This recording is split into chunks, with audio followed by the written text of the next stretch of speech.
U.S. President George Bush got an unexpected surprise during his unannounced visit to Baghdad.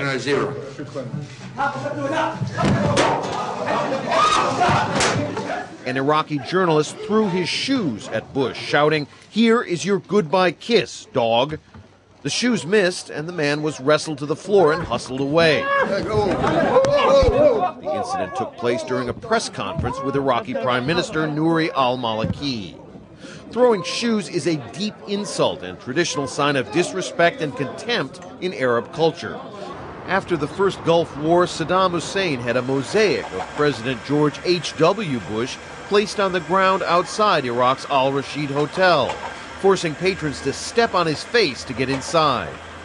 In 2003, Iraqis celebrating the fall of Saddam Hussein smacked his toppled statue with shoes and sandals. Bush shrugged off Sunday's incident. I didn't feel the least bit threatened by it. These journalists here were very apologetic. They said this doesn't represent the Iraqi people, but that's what happens in free societies. A few moments later, al-Maliki and Bush signed the recently approved Status of Forces agreement, paving the way for U.S. combat forces to leave Iraq by the end of 2001. You have stood by Iraq and the Iraqi people for a long time, starting with getting rid of the dictatorship to helping the Iraqis fight terrorism.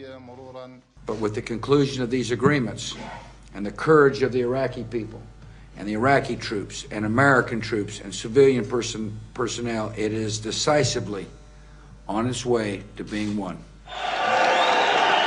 But over 140,000 U.S. troops remain in Iraq, more than 5 years after the invasion.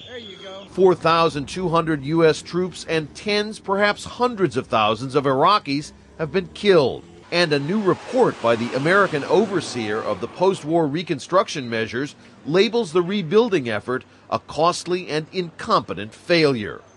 At the beginning of the war in Iraq, before Bush prematurely declared mission accomplished, administration officials confidently predicted American forces would be greeted with flowers and candy. Instead, in a bitter footnote to his deeply unpopular presidency, Bush leaves Iraq dodging insults and shoes. Rob Reynolds, Al Jazeera, Washington.